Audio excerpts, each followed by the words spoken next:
Hello, my name is Luis Juarez and I'm going to explain the different rules for derivatives. First, we're going to start with the product rule.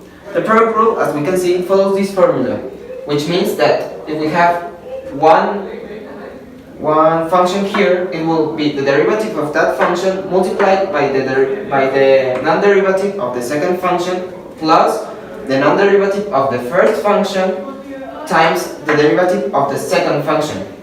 Here's some examples to make it more clear. Here we have x cubic times x squared plus 2x plus 1.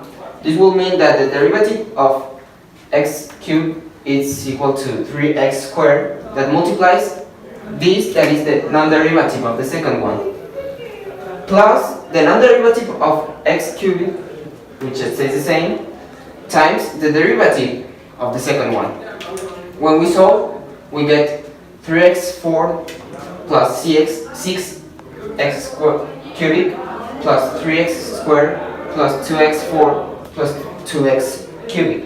And if we want to express it in a more simplified way, we get this result, which is 5x4 plus 8x cubic plus 3x squared. So basically, the product rule means that when we have two functions, we're going to have to get the derivative of the first one and multiply it by the non-derivative of the second one plus the non-derivative of the first one times the derivative of the second one. We just have to be careful by looking at which ones we have to find the derivative and which one has to stay the same. Here is another example.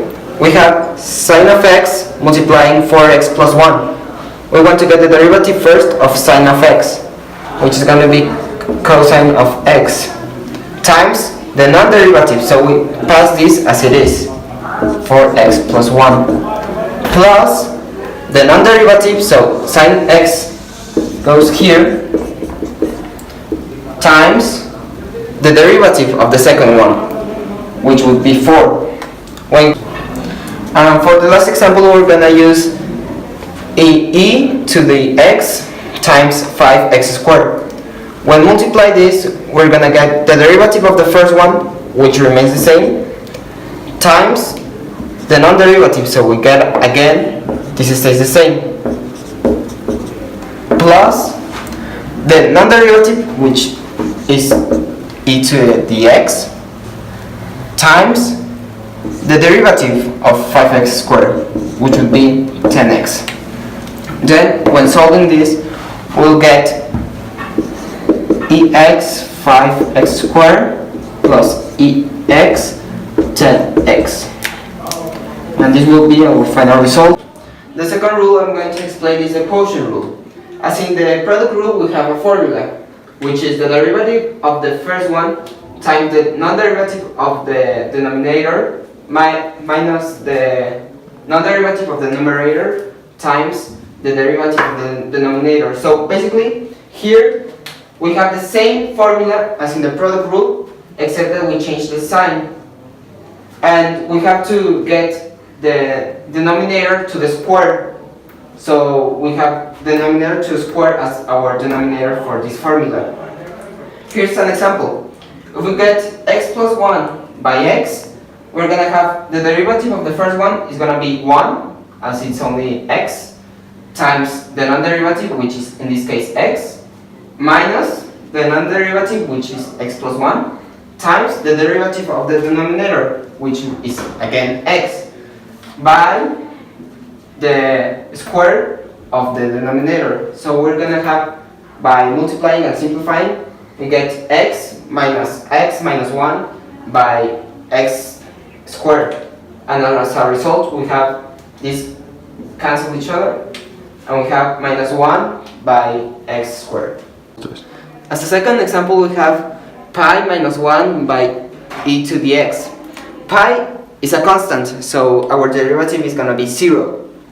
So we have the derivative of the first one, which in total is 0, as two constants is equal to 0, times the non-derivative of the denominator, which stays the same in this case because it's e to the x, minus the non-derivative of the first one, which would be pi minus 1, times the derivative of the second one, which stays the same again.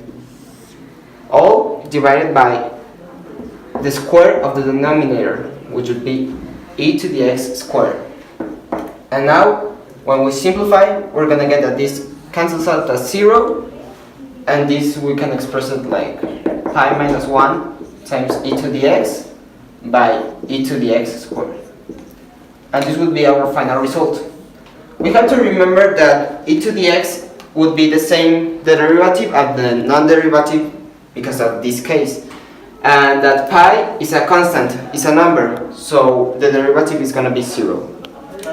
And our final result would be x squared cosine of x plus x squared minus 2x sine of x minus 2x squared, all divided by x to the 4. And the last rule of derivative that I'm going to explain is a chain rule, which follows this formula: f of u times x. For this, we're going to have to solve it like this: the derivative of f times u multiplied by the derivative of u times x. Which sounds complicated, but if we apply it on an example, as here, x squared plus 3 all to the square, means that we first have to identify which one is going to be our u, which in this case is going to be the one that is inside the parenthesis, x squared plus 3. We get that derivative, which is 2x. Then we get f, which would mean u to the square. This one to the square. We get the derivative of u to the square, which is 2u, and multiply this. And the last rule of derivatives that I'm going to explain is a chain rule, which follows this formula: f of u times x, which means that we have to solve it like this: derivative of f times u multiplied by derivative of u times x. It may sound complicated, but it's pretty simple. Here's an example that makes it look a little bit simpler than it is. We have to first define what our u is and our f. In this case, we have that u is the function inside the parenthesis and f is going to be the square. We get the u and get the derivative for that, which is 2x. And then we get f, which would mean that f is equal to u to the square. Get the derivative for u squared, which is 2u, and then multiply. So the derivative that we got from u times 2u, which would mean that we get this one, we make it inside the u, and multiply by 2, and then that we get to multiply by 2x. We get this as a result, and when simplifying it, our final result would be 4x cubic plus 12x. And for our second example, we're going to have cosine of 2x plus pi. We again first define our u and our f. Here again, u is our value inside the parenthesis. So we get u equals 2x plus pi. We get the derivative for this, and it would be 2. And then f would be cosine of u, which is this. We get this derivative would be minus sine of u, and then we only have to multiply. Here we multiply the 2 times this one, which would be 2 minus 2 sine of u. We take our u inside the parenthesis of sine, which would be 2x plus pi. And this would be our final result for this function. For this third example, we have sine squared of natural logarithm of 2x squared plus pi. Here we have to make it by steps. First, we're gonna do our first step, which is this would be our u, and this would be our f. We get the derivative for our u, which is 2x squared plus pi, equals 4x, and that would be it, because again pi is a constant, and here we get to the exponent multiplies the coefficient and gets a minus 1. That's why it's 4x. And our f would be natural logarithm of u, which is equal to 1u, because as we know, the derivative for natural logarithm would be 1 over x. And here multiplying it will take the place of u. Then, when solving, we have to multiply again. This multiplies the 1 of the fraction and would be 4x by our u, which would be 2x squared plus pi. Here's our first step for this function. For our second step, we're gonna have to define again f and u. Here we had these ones, but now we have to get first the sine square. For this, u would be our sine and f would be our square. We get that u equals sine, which is equal derivative to cos, and f would be u squared, which the derivative is 2u. We multiply again and we get 2 cosine